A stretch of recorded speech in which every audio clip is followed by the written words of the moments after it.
Praise the lord. నేటి దిన వాగ్దానము. యెహోవా దయాదాక్షిణ్యము గలవాడు, ఆయన దీర్ఘశాంతుడు, కృపాతిశయము గలవాడు. కీర్తనలు 145, 8వ వచనము.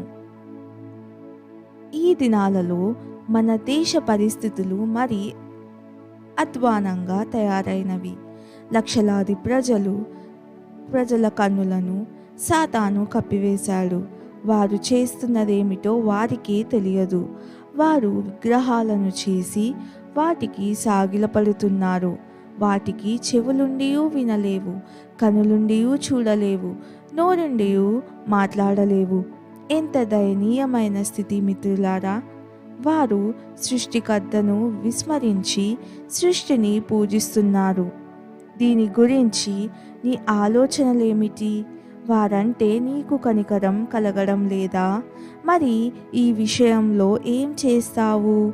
నీ స్నేహితులు, నీ పొరుగువారు అగ్నిగుండంలో దహించడం నీకిష్టమా? కోత కొరకు దాసజనము నంపుమని ప్రభువుకు మనవి చేస్తున్నావా? నీ కర్తవ్యం నీవు నెరవేరుస్తున్నావా?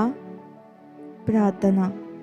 ఓ నా దేవా, నా రక్షకుడైన యేసు వంటి కనికర హృదయం నాకు దయచేయండి.